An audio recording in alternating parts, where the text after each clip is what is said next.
Hey everybody, Matt here. So, Hogwarts Legacy has been getting a lot of attention. Now, has this game gotten a lot of attention because of its gameplay, of its extensive world building, because of its graphic designs, its sound design, anything in regards to gaming? No, it hasn't. It, as I'm sure everyone is aware, has gained notoriety because of the extremely questionable views that the Harry Potter franchise's creator, JK Rowling, has had about trans people and the trans community. Now, I am not here to argue against trans identity or the validity of trans people. I mean, it's very simple. Trans people exist. Trans people are valid. End of discussion. What I do want to talk about, though, is two things. One, how JK Rowling herself has, in my own opinion, kind of, pushed probably one of the most realistic real life comparisons of the Harry Potter franchise versus reality, and also how in response, many, in my opinion, many people of the trans community have kind of shot themselves in their own foot. Because look, here's the thing. At its core, the Harry Potter franchise, the books, the movies, the extended universe, the video games, everything is about a world beyond what we as normal humans can understand. It's about a world of magic and mystery and intrigue. And what group of people better than trans people describes living in a world that is not completely understood by everyday normal people? And I'm not saying trans people aren't normal. I'm saying that the world for them is very different than what the world would be for a regular, quote unquote, cisgendered individual like myself. Even if they live in the same world, the world is not the same for them. I mean, in ways that are easy to understand, in ways that are far beyond my understanding as a non-trans person. So I find it kind of ironic that a group of people like the LGBT community, and by extension, the trans community, honestly, would be able to, this is a world where they could kind of, in their own way, identify with. But yet, JK Rowling's own obvious transphobic rants in her tweets, in her everything else has kind of taken that away from them. And it's sad to see. Now, that gets me on to point 2. I understand the trans community's, reluctance to buy that game, Hogwarts Legacy. But let's look at this realistically, right? Hogwarts Legacy, it's 2023 now. The reactions in question, the things that JK Rowling said, and the very hurtful and hateful things that she said, were made back in 2020. Now, I could be wrong here, but as far as I was aware, creating the concept for a game and creating a game from scratch takes a little bit longer than 3 years, or at least it used to. Maybe the process is quicker now. I don't know when the idea of Hogwarts Legacy began, but I do know that it usually takes a little bit longer than 3 years. So and I'd have to look into it, but I would be willing to guess that they were probably coming up with the idea and putting things into motion probably prior to 2020, especially when you consider the fact that we had a huge pandemic that put everything and everyone on hold for about, 2 years or so? You take this into consideration, and it's not beyond the realm of, reasonability that it's likely that this had already been put into place prior to when JK Rowling went off the deep end and made the comments that she made. So you have to understand, you're paying writers, developers, potentially animators, and actors, actresses, and, all the multitude of people that it takes to create a game. You have to pay these people.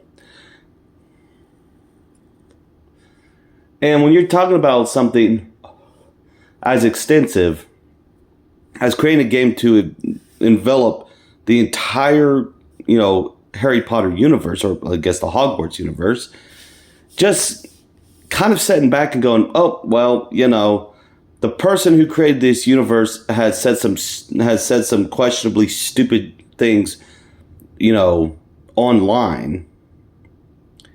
We can't do this anymore. For some gaming companies, that would be financial suicide. And also, let's not sit back and pretend that this mentality or this reaction to this is going to do anything but have the opposite effect of what you think it's going to have. We live in a world nowadays where people, especially people online, will always go against what is deemed, the politically correct thing. And most of the time, this is due to the fact that the people who maybe who might have all the best intentions in the world going about political correctness in the wrong way. You don't get across political correctness by stamping your feet and going, no, you can't do this thing. If you do this thing, you're a bigot and you're a homophobe and you're a sexist and you're a racist, especially if what you are doing does not equally correlate with those negative, stereotypes. if a little kid wants to play a game where they get to fly around on a broomstick and cast spells and change, you know, change people into like toads or whatever, even if the setting of the world where they get to do that was created by a person with questionable ideas or questionable worldviews, that doesn't mean that little kid is a transphobe or that they support transphobia by playing that game. At the end of the day, people enjoying this game and people enjoying the Harry Potter, world by extension, that's all it is.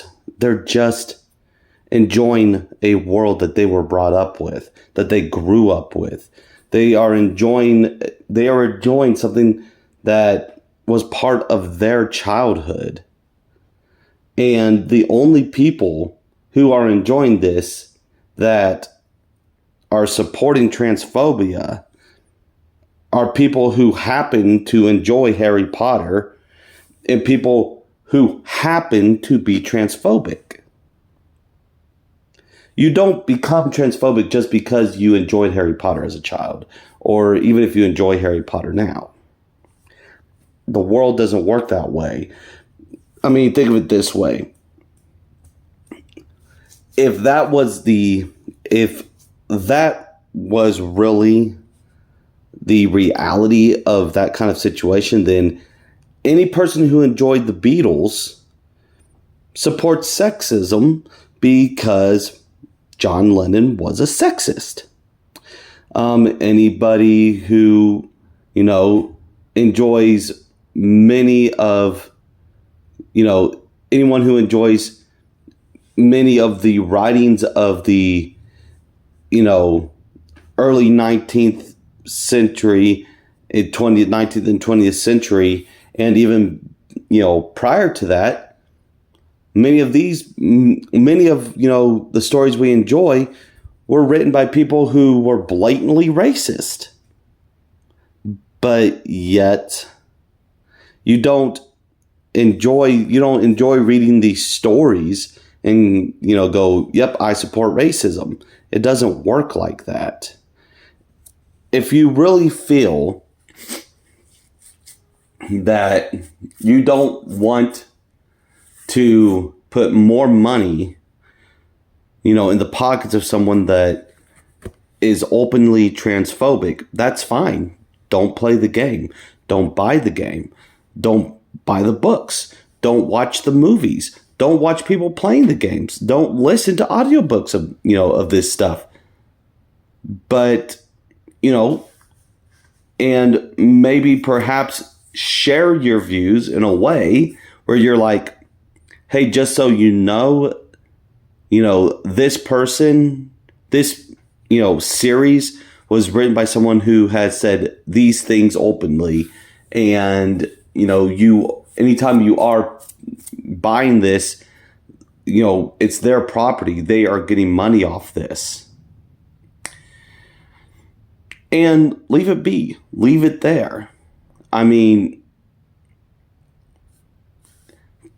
yes, you're giving money to a bigot. But at the end of the day, it's that bigot who created that world. And unless someone can come to me and show me where this bigot is using the money off of that game or off of the wealth that she has gotten from that game to, to donate or, has done anything but give lip service, I don't know. I don't feel like trying to dictate what people enjoy is the right way to go about it. Like it or not, Harry Potter was and still to this day continues to be an extremely big franchise, an extremely successful franchise. And that success has already made its financial mark. Ranting and raving is not going to end that. Anyway, I'll talk to y'all later. Bye.